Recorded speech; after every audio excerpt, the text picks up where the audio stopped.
ಇಲ್ಲ, ನಾವು ನೋಡಿ, ಈಗ ಮಾನ್ಯ ಸಿದ್ದರಾಮಯ್ಯನವರು 3 ವರ್ಷಗಳ ಅಧಿಕಾರವನ್ನು ಈಗಾಗಲೇ ನಡೆಸಿದ್ದಾರೆ. 3 ವರ್ಷಗಳ ಅಧಿಕಾರ ನಡೆಸಿದ ಮೇಲೇನು ಇವರು ಅಧಿಕಾರ ಆ್ಯಂಟಿ ಇನ್ಕಂಬನ್ಸಿ ಇದೆ ಅಥವಾ ನಮ್ಮ ಒಂದು ಸರ್ಕಾರದ ಮಿಷನರಿ ಸರಿಯಾಗಿ ಕೆಲಸ ಮಾಡ್ತಾ ಇಲ್ಲ ಅಂತ ಇವರು ದಿನನಿತ್ಯ ಆರೋಪವನ್ನು ಮಾಡ್ತಾರೆ ವಿರೋಧ ಪಕ್ಷದವರು. ಆದರೂ ನಾವು ಇವತ್ತು 2 ಉಪಚುನಾವಣೆಯಲ್ಲಿ ಏನು ಯೋಜನೆಗಳಿತ್ತು ಆ ಯೋಜನೆಗಳನ್ನು ತೆಗೆದುಕೊಂಡು ಹೋಗಿ ಅಲ್ಲಿ ನಾವು ಮ್ಯಾಂಡೇಟನ್ನು ತೊಗೊಂಡು ಬಂದಾಗ ಜನ ಇವತ್ತು ಕಾಂಗ್ರೆಸ್ ಪಕ್ಷದ ಅಧಿಕಾರ ಸರಿ ಇದೆ ಅಂತಲೇ ಹೇಳಿದಾರಲ್ಲ. ಎಸ್ ಇಶಾ ಸರ್, ಇಷ್ಟೊತ್ತು ನಮ್ಮ ಜೊತೆಗೆ ಇದ್ದು ಮಾತನಾಡಿದ್ದಕ್ಕೆ thank you sir, thank you so much. Yes ವೀಕ್ಷಕರೇ, ನಾನಾಗಲೇ ಹೇಳ್ತಾ ಇದ್ದೆ, ಪಶ್ಚಿಮ ಬಂಗಾಳದ ಒಂದು ರಿಸಲ್ಟ್ ಅಲ್ಲೋಲ ಕಲ್ಲೋಲ ಸೃಷ್ಟಿ ಮಾಡಿದ್ದಂತೂ ಸತ್ಯ. ಅನ್ಎಕ್ಸ್ಪೆಕ್ಟೆಡ್. TMC 101, BJP 185, ಕಾಂಗ್ರೆಸ್ 4, ಇತರೆ 3 ಇಲ್ಲಿ ದಿಢೀ ಪಕ್ಷವನ್ನ ಶತಾಯುಗತಾಯವಾಗಿ ನಿಲ್ಲಿಸಬೇಕು ಅಥವಾ ನಿಧಿ ಅಧಿಕಾರವನ್ನು ನಿಲ್ಲಿಸಬೇಕು ಅಂತ ಹೇಳಿ ಬಿಜೆಪಿಯವರು ತೊಡೆ ತಟ್ಟಿ ನಿಂತ್ಕೊಂಡಿದ್ರು. ಸಾಕಷ್ಟು ಕ್ಯಾಂಪಿಯನ್ ಕೂಡ ಮಾಡಿದ್ರು. ಅವರ ಒಂದು ಕ್ಯಾಂಪಿಯನ್, ಅವರ ಒಂದು ವಿಚಾರ ಎಲ್ಲವೂ ಕೂಡ ಕೈ ಹಿಡಿದಿದೆ. ಇನ್ನು ಉಪಚುನಾವಣೆಯ ವಿಚಾರದ ಬಗ್ಗೆ ಮಾತನಾಡಬೇಕು ಅಂತಂದ್ರೆ, ಉಪಚುನಾವಣೆಯಲ್ಲಿ ನಡೆದಿರುವಂತಹ ವಿಚಾರಗಳು ನಿಮಗೆ ಗೊತ್ತಿದೆ. ಕೆಲವೊಂದಿಷ್ಟು ಜನ ಮುನಿಸ್ಕೊಂಡಿದ್ರು, ಕೆಲವೊಂದಿಷ್ಟು ಜನ ಬೇರೆಗಳ ಮಾತನಾಡ್ತಾ ಇದ್ರು. ಆದರೂ ಕೂಡ ಕಾಂಗ್ರೆಸ್ ಯಾವುದಕ್ಕೂ ಕೂಡ ಲೆಕ್ಕಕ್ಕೆ ತೆಗೆದುಕೊಳ್ಳದೆ ಭರ್ಜರಿಯಾಗಿ ಬಾಗಲಕೋಟೆಯಲ್ಲಿ ಗೆಲುವನ್ನು ಸಾಧಿಸಿದ್ದು. ಇನ್ನೇನು ಕೆಲವೇ ಕ್ಷಣಗಳಲ್ಲಿ ದಾವಣಗೆರೆಯ ರಿಸಲ್ಟ್ ಕೂಡ ಬರಲಿದೆ. ಇವೆಲ್ಲವೂ ಕೂಡ ಒಂಥರ ಕಾಂಗ್ರೆಸ್ಗೆ ಪ್ಲಸ್ ಆಯಿತು. ಎಷ್ಟೋ ಒಳಜಗಳ ಇದ್ರೂ ಕೂಡ ಅಥವಾ ಮುಖ್ಯಮಂತ್ರಿ ಯಾರಾಗಬೇಕು ಎನ್ನುವಂತಹ ಗೊಂದಲಗಳಿದ್ರೂ ಕೂಡ ಅದ್ಯಾವುದೂ ಕೂಡ ಲೆಕ್ಕಕ್ಕಿಲ್ಲದೆ ಭರ್ಜರಿಯಾಗಿ ಗೆಲುವನ್ನು ಸಾಧಿಸಿದೆ. ಎಲ್ಲೊಂದು ಕಡೆ ನೆಕ್ ಟು ನೆಕ್ ಫೈಟ್ ಏನಂತ ಹೇಳ್ತಾರಲ್ವ, ಆ ಫೈಟ್ಗಳು ಆಗಿದ್ದಾವೆ. ಅದನ್ನು ನಾವು ಅಗ್ರಿ ಮಾಡಬೇಕು. ಇನ್ನೊಂದು ವಿಚಾರ ಏನು ಅಂತಂದರೆ, ಈಗ ಬಿಡಿ ಉಪಚುನಾವಣೆಯ ವಿಚಾರ ಬಿಡಿ, ಇನ್ನೊಂದು ಸ್ವಲ್ಪ ಜಾಸ್ತಿ ಮುಂದಕ್ಕೆ ಹೋಗಬೇಕು ಅಂದರೆ ಅಸ್ಸಾಂ ವಿಚಾರ ಮಾತನಾಡ್ಬೋದೇನು ನಾವು. ಅಸ್ಸಾಂ ಬಿಜೆಪಿ 100 ಕ್ಷೇತ್ರವನ್ನು ಪಡೆದುಕೊಂಡಿದೆ, ಹಾಗೂ ಕಾಂಗ್ರೆಸ್ 23, ಹಾಗೆ ಅದರ್ 3, ಎರಡೂ ಕೂಡ 3 ಆಗಿದೆ. ಅಸ್ಸಾಂನಲ್ಲಿ ಏನು ವಿಚಾರ ಅಂತಂದರೆ ಎಕ್ಸ್ಪೆಕ್ಟೆಡ್, ಬಿಜೆಪಿ ಗೆದ್ದೇ ಗೆಲ್ಲುತ್ತೆ ಎನ್ನುವಂತಹ ಎಕ್ಸ್ಪೆಕ್ಟೇಷನ್ ಇತ್ತು. ಬಂಗಾಳದಲ್ಲಿ ಧೀದಿ ಕೋಟೆ ಪುಡಿಗಟ್ಟಿದ ಕೇಸರಿ ಪಡೆ. 15 ವರ್ಷದ ಮಮತಾ ಬ್ಯಾನರ್ಜಿ ಅಧಿಪತ್ಯಾಂತ್ಯ. ಪಶ್ಚಿಮ ಬಂಗಾಳದಲ್ಲಿ 185 ಕ್ಷೇತ್ರಗಳಲ್ಲಿ ಬಿಜೆಪಿ ಮುನ್ನಡೆ.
ಕಟ್ಟಿರುವಂತಹ ಬಿಜೆಪಿ ಬಂಗಾಳದ 101 ಕ್ಷೇತ್ರಗಳಲ್ಲಿ ಟಿಎಂಸಿ ಮುನ್ನಡೆ.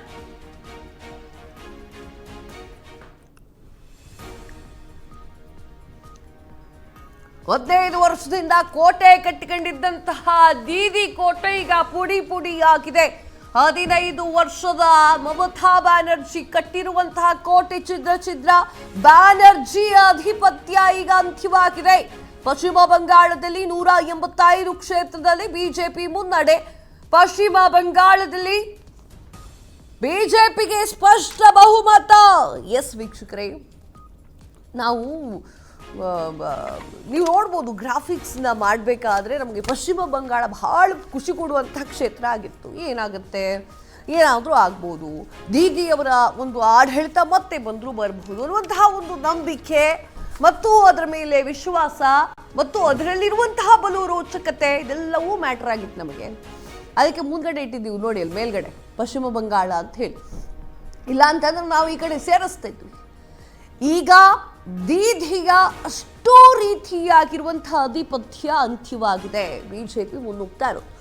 ಮೋದಿ ಅವರು ಬಂದು ಪ್ರಚಾರ ಮಾಡಿ ಸಣ್ಣ ಪುಟ್ಟ ಅಂಗಡಿಗಳಿಗೆ ತೆರಳಿ ಅಲ್ಲಿರುವಂತಹ ಸಾಕಷ್ಟು ಜನರನ್ನ ಮಾತಾಡಿಸಿ ಹಾಗೆ ಬಹಳ ಪ್ರೀತಿಯಿಂದ ವಿಶ್ವಾಸದಿಂದ ನಡ್ಕೊಂಡು ಹೋಗಿದ್ರು.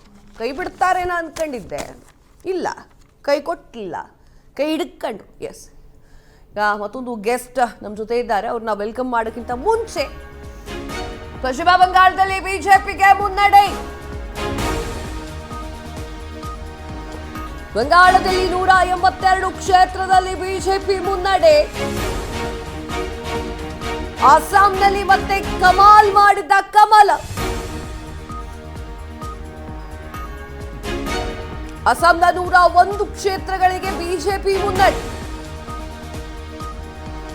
ಪುದುಚೇರಿಯಲ್ಲಿ 20 ಸ್ಥಾನಗಳಲ್ಲಿ ಬಿಜೆಪಿ ಮುನ್ನಡೆ.